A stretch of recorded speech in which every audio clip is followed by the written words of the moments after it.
Lipton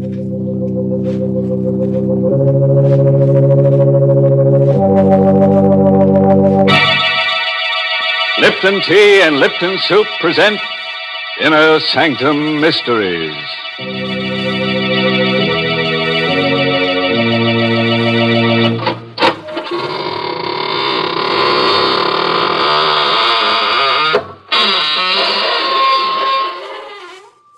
Come on in, friends. Into the Inner Sanctum. This is really a lovely place.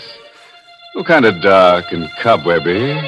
But then the maid hasn't been around for some time. No, she was playing the numbers. Then her number came up. Why, through these portals pass some of the nicest people in the world. True, they're rather boring, but after all, they are deadheads. And I'll take a good old redhead deadhead any time. Why, Mr. Host, are you finally admitting that you like the ladies? Well, of course, Mary. Don't you know some of my favorite ghosts are girls? But I do wish they weren't so vain. Why, I know one who has pleats in her shroud. Not only in the front, but in the back, too. Yes, just in case she should turn over in her grave. Oh, dear. There you go talking nonsense again. I like talk that makes sense. Good common sense, like the things the tea experts say about Lipton tea. For instance, they say that Lipton's has a brisk flavor. And that's the truth, because Lipton's does taste fresh and tangy and full-bodied, never wishy-washy. And then the experts say that brisk flavor makes all the difference in the world when you're sitting down to a cup of tea. And, folks, that's absolutely right. That brisk flavor is the reason why Lipton's is such a comfort, why it actually makes good food taste better. Yes, folks, you just don't know how good tea can be till you've tried Lipton's. So buy a package of Lipton's and taste what you've been missing all this time. And talking of time, friends, may I take a few years of your life? All right. Get ready to hear a gory little story entitled Boomerang. It's an original radio play written by a couple of Australian bushmen named Michael Sklar and Richard Manoff, and stars Martin Gable in the role of John Keeler. So, hitch up your chair, switch off the lights, and look out. Help me.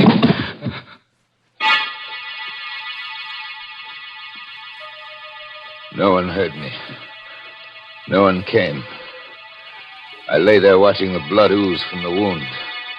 My chest was on fire. The flesh where the bullet had entered was torn, shredded. And in my back there was a kind of numbness. I screamed, "Ah! Help! Help!" But no one answered. I was utterly alone, helpless, watching my life dripping drop by drop to the floor. Then the blackness closed in. When I regained consciousness, 2 uniformed patrolmen were bending over me, looking frightened and puzzled. Suicide, Riley? Either that or murder.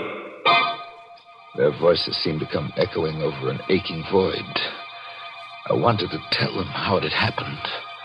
I wanted to tell them about Bill Sloan and Helen and the airplane. I was frantic. I had to tell them. He's trying to say something, Riley. Poor guy. He can't talk. He's too far gone. I couldn't talk. I'd lost too much blood. My tongue was thick like cotton.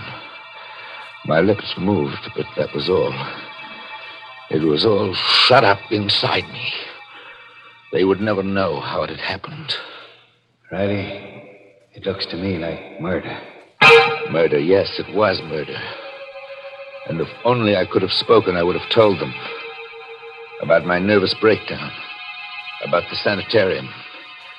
That's where it began, back there in that plushy prison. I was locked up behind that big wall. And my wife and my partner, they had the chance to discover each other. And then when I came out, the doctor said I was cured. Their false solicitude. And all the while, suspicion was building up inside me. I was already suspicious that day. I caught them by surprise.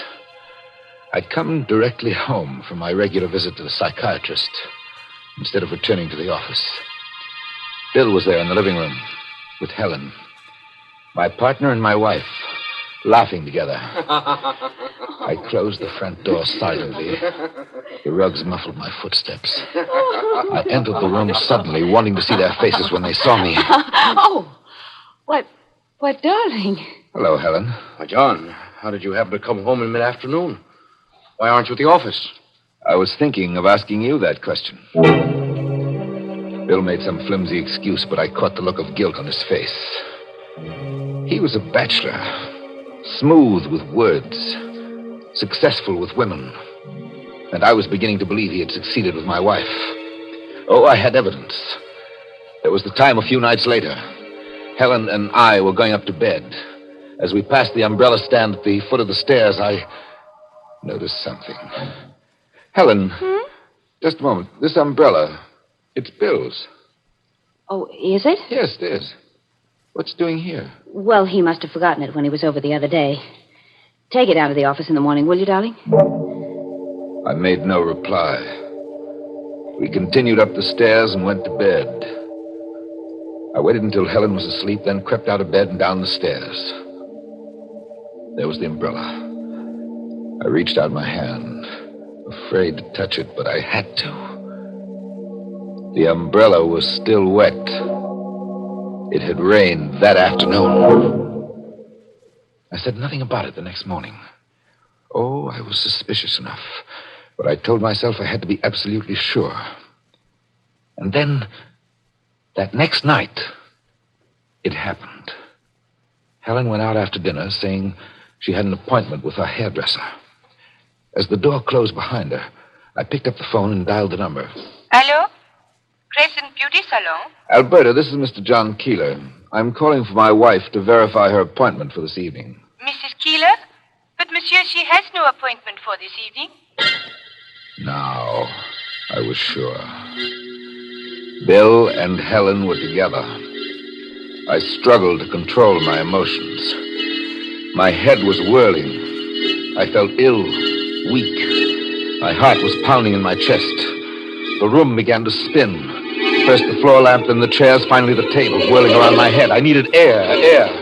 I forced myself out of my seat, stumbled across the floor to the window, and threw it open. The stars, too, were spinning, chasing each other in a mad race across the sky.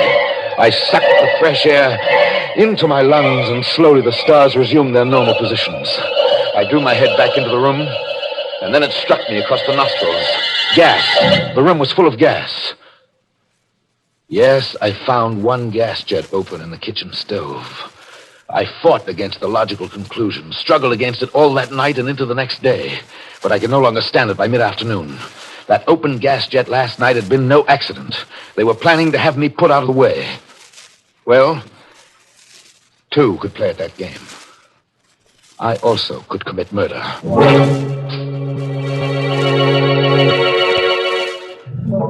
I worked out a plan. First, the business trip to Buffalo that I'd been putting off for weeks. I could use that as my alibi. I called my secretary. Yes, Mr. Keeler. Miss Jackson, I've decided to go up to Buffalo tomorrow. Could you get me a drawing room on the 5 o'clock train? I'll call the railroad station right now, Mr. Keeler. A few minutes later, she called me back. I had the train reservation. So far, so good. I went to the bank, and from the bank to the airline terminal. What can I do for you, sir? I want a seat on the Rochester plane. The plane that leaves New York at 9:30 tomorrow night. 9:30. What is the name, sir? Dunham. Roger Dunham.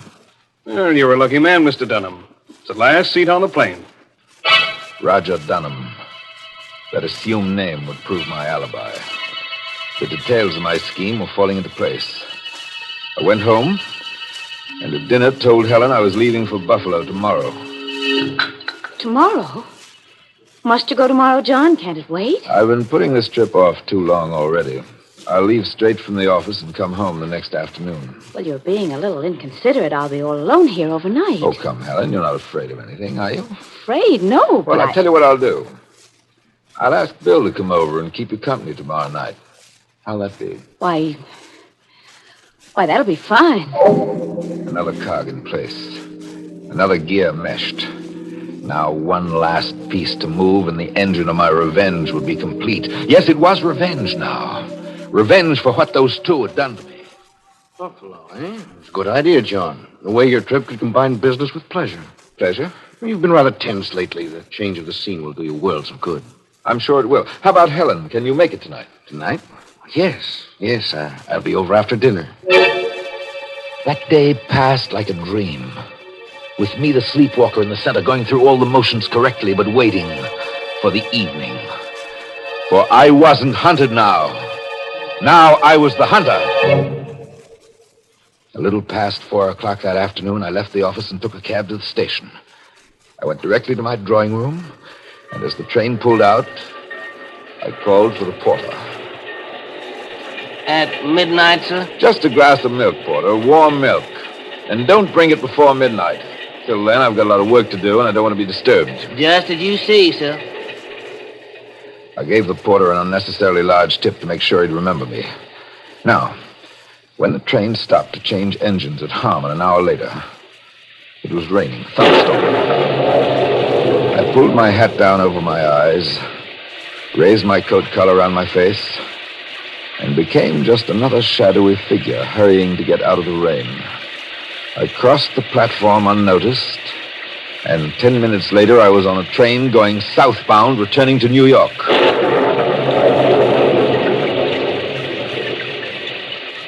I picked up my car at the parking lot and drove out to my house on the cliff.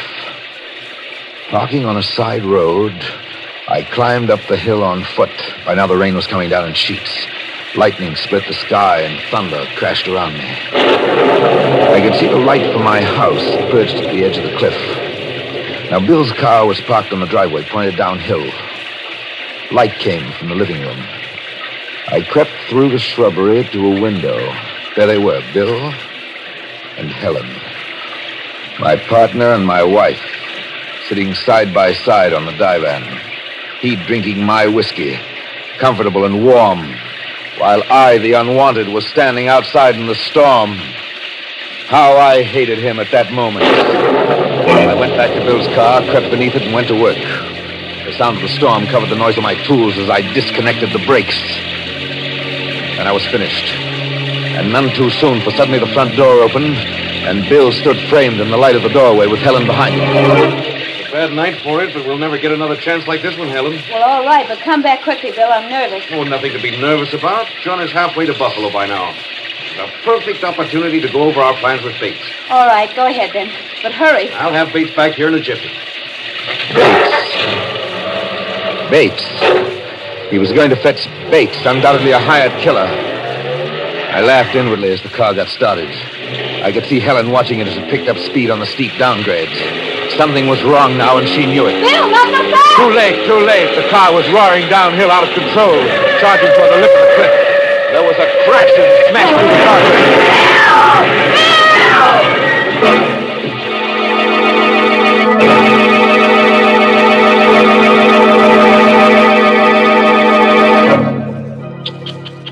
Oh, poor Bill. I always say, protect me from my friends, and I'll take care of my enemies. Such a nice guy, too. Who would have thought he'd go falling for a cliff? But there you are. There's no accounting for tastes. There's no accounting for the people in this story, that's what. Such terrible people. Oh, Mary, wait till you meet Bates. He's the boy. He's really going to make our characters dance. Yeah, he's going to put them in the groove. Or do I mean grave? You don't know what you mean. And it seems to me, Mr. Host, that life is complicated enough without your making it more so. Well, look at what I had to do yesterday. Clean the house, do the Monday wash, and cook 3 meals in the bargain. Yes, and you'd be surprised at the big help I got from Lipton tea. You see, when I had a moment to relax, I'd make myself a cup of Lipton's. Such an easy thing to do, and it did me a world of good. That brisk flavor makes Lipton such a cheering, satisfying drink. It really perks you up. It's never wishy-washy. Of course, I know that lots of folks serve Lipton tea at mealtimes and serve it to their guests, too. But, friends, you really should try helping yourself through the day with a good hot cup of brisk-flavored Lipton tea. Yes, treat yourself to Lipton's when you've got a moment to relax. Well, don't relax yet. First, let's go back to that tiff on the cliff where John Keeler has just killed his business partner. I'm just itching to know what's going to happen to his wife. She's standing by the shattered fence, peering down the side of the cliff into the darkness. And John, he's creeping up behind her. Look out, Helen. He's dead, Helen. Oh! It's a sheer drop of 400 feet to the bottom. John, I thought... John, you said you were going to Buffalo. I am going to Buffalo, Helen, after I finish my business here. Well, Bill, the car It was just... a pity about the brakes.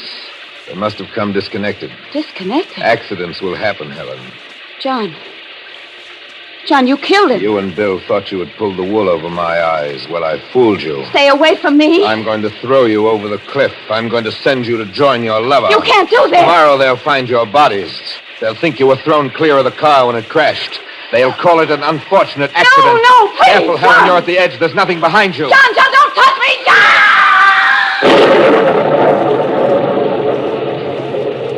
Goodbye, Helen. If I had any feeling at that moment, it was a feeling of satisfaction. I, the failure, had committed the perfect crime. My scheme was flawless. I walked down the hill to my car, changed my clothes, and drove to the airport.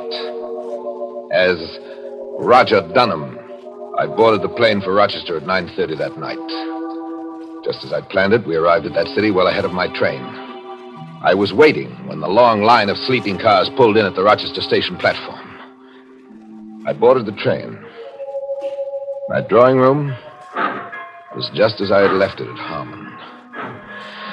I sank down in a seat, removed my coat and shoes. I looked at my watch. It was midnight. Come in. Beg pardon, sir. It's midnight, sir. Oh, midnight? Really? Oh, thanks for bringing the milk. It's lukewarm, sir, just like you asked for it. Thank you, Porter.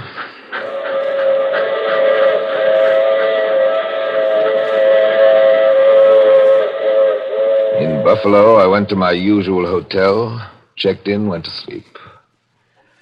Oddly enough, I slept well that night. A deep, dreamless sleep. In fact, I overslept. For when I wakened, it was broad daylight and the phone was ringing. I struggled out of bed, lifted the receiver. Hello. This is the long-distance operator. I have a New York City call for Mr. John Keeler. This is Mr. Keeler speaking. One moment, please. Here's your party. Mr. Keeler? Yes? This is Miss Jackson. I've just arrived at the office. Mr. Keeler, I don't know how to tell you. The police. What about the police? They're here in the office. They want you to return at once. Miss Keeler, what's going on there? Mr. Sloan and your wife. Both of them are dead, Mr. Keeler. Dead? Mr. Sloan's car went off the cliff near your house last night. The accident was discovered this morning. Accident? You say it was an accident? It must have been an accident, Mr. Keeler. She thought it was an accident. Now, if only the police thought likewise. I told my secretary I'd take the first plane back to the city, and I hung up. A few hours later, I reached New York, hurried to my office. There's a detective waiting in your office, Mr. Keeler. A detective? He said he had to see you. A detective. This was the test. I pulled myself together and opened the door to my office. Mr. Keeler? Yes. I understand you're from police headquarters. Jerome is the name, sir. Assistant Inspector. How do you do, sir? We won't take up much of your time, Mr. Keeler. It's an open and shut case. How do you mean that? Well, stormy night, slippery road, bad brakes. Obviously an accident. I'm very sorry. I nodded at the detective, and all the while I was laughing inwardly. He sat there, the very symbol of the law, and offered me official sympathy. No question of clues, nothing overlooked, nothing to fear. Not now. I, the weakling, had committed the perfect crime. Yes, Miss Jackson. Mr. Keeler, there's a man out here to see you. Send him away. He won't go. He says you don't know him, but it's extremely important. What's his name? His name is Bates, Mr. Keeler. William Bates. Bates. The hired killer. I told my secretary I'd see him. I went into the outer office. Bates was sitting on one of the chairs with an open briefcase on his lap. He was a big man, tough looking. I read the news in the morning paper, Mr. Keeler. Too bad. That was a tough break. Yes. Yes, was. I didn't know if I should go after you now, but... Well, after all, I'm a businessman. My time is money. I'm sure it is, but why tell me about it? You certainly don't expect me to pay you. Why not? They're your plans. My plans? Well, look at them. Here they are. Why, they've even got your name on them. I didn't know whether I could trust my ears. Whether I could believe my vision. Bates drew a roll of architectural drawings out of his briefcase and shoved them at me. Look at them. There it is in your partner's handwriting. Plans for the new Keeler house. Who are you? I told you. My name is Bates. I'm a building contractor. Your partner and your wife insisted that the whole job had to be done in secret. In secret? They said something about you having just come out of a sanitarium. They wanted the whole thing to be a big surprise. My mind was reeling. The secret meetings that led me to suspect Bill and Helen. Those meetings were to go over the plans for a house. My house and Helen's. I had killed my best friend and my wife. Inspector Jerome, I want to confess. I killed them. I killed them. Killed them? Killed who? Don't look at me like that. You know who I'm talking about. My partner and my wife. I killed them last night. Now I'm ready to take my punishment. Now, calm down, Mr. Keeler. You've had a hard time. We realize this thing has been a great shock. What are you talking about? The homicide squad doesn't jump to hasty conclusions, Mr. Keeler. We've made a thorough checkup on your background. What's my background got to do with it? Well, we know you spent 3 months in a sanatorium recuperating from a nervous collapse. Now, on top of that, this unfortunate accident. It wasn't an accident. I killed them. We checked every movement you made since you left the office yesterday. Then you must know. We know you took the 5 o'clock train to Buffalo. The porter on your Pullman had no trouble recalling you. Why, he even told us how he brought you a glass of milk at midnight. You were a good 200 miles away from New York when the accident happened. The detective went away, shaking his head. Sympathetically. My mind was in a turmoil. I had committed the perfect crime, and it had boomeranged. I went home. The house on the cliff was empty. Everywhere I looked, I saw Helen. Her photograph on my desk. Her red-tipped cigarette still in the ashtrays. 2 half-empty cocktail glasses side by side on the living room table. There was desolation in the house. Emptiness. Loneliness. And it would be like this for the rest of my life. But there was one way out. I always kept a loaded gun in the desk. I took it out of the drawer and in my hand. Here was my punishment. This time I couldn't fail. I placed the gun against my chest and pulled the trigger.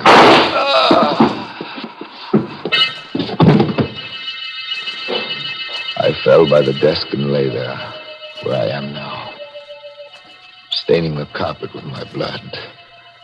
I was dying, and I was glad of it. And then I remembered the plane reservation to Rochester. I could tell the police when they came, and they could check that, and they would know that I was guilty. But they came too late. They bent over me. I tried to tell them. I tried. Riley, he's trying to say something. Yeah, poor guy. He's too far gone to talk. Now I'm lying here on the carpet, waiting to die, with my guilt locked up inside me. I can see a new figure among the police. A man in civilian dress with a small black bag in his hand. How long is it since this man was discovered in this condition, officer? About half an hour, Doc. He's in very bad shape. Will he live, Doc? Will he recover? Oh, yes. He may recover, but only partially. Partially? How do you mean, Doc? Notice his inability to move so much as a finger. Notice how only his lips move, trying to form words without being able to speak. The bullet must have injured his spinal cord. This man is paralyzed. Totally paralyzed. So now I know. I'm paralyzed. I'm not going to die. And yet I can see the policemen moving carefully about the room.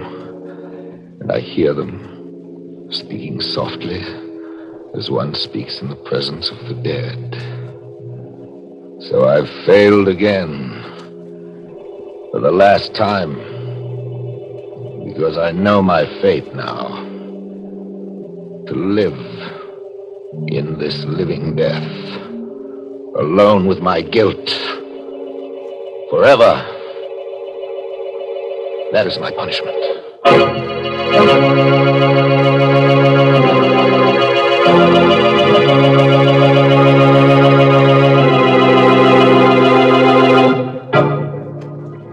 Poor old John Keeler. Who would have thought his spinal cord could have tied him up in knots? Not so nice for John, He started out as a Keeler, tried to be a Keeler dealer, but got all wound up. Mr. Host, let's forget about that awful story, because there's something really important I'd like to talk about. The makers of Lipton tea and Lipton soup want me to remind all you folks of a debt that must be paid to our servicemen. A debt that can be paid in part by buying and continuing to buy victory bonds. You know, I think the best reason for buying bonds was given many, many years ago by one of the great statesmen of all time, by Abraham Lincoln, when he said, "Let us strive to finish the work we are in, to bind up the nation's wounds, to care for him who shall have borne the battle, and for his widow and his orphan, to do all which may achieve and cherish a just and lasting peace among ourselves and with all nations." Yes, folks, that's just what we're helping to do when we invest in victory bonds. So keep on buying all that you can, won't you?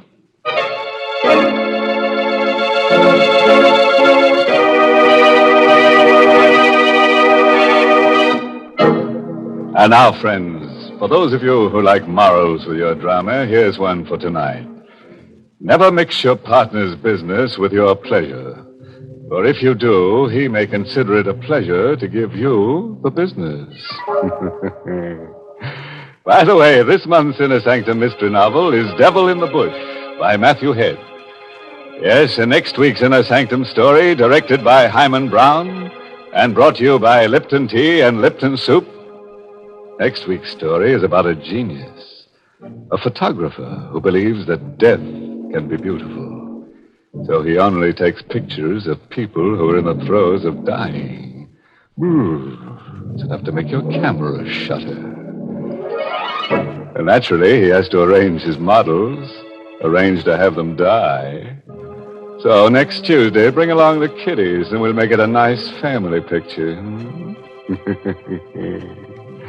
And now it's time to close the squeaking door. So, good night. Pleasant dreams.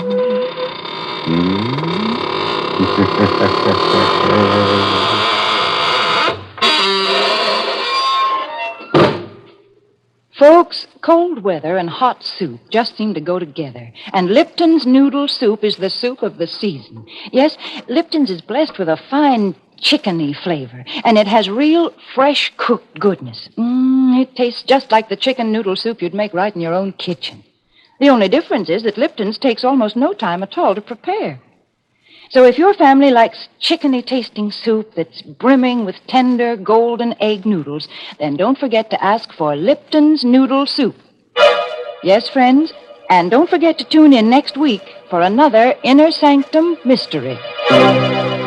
This is CBS, the Columbia Broadcasting System.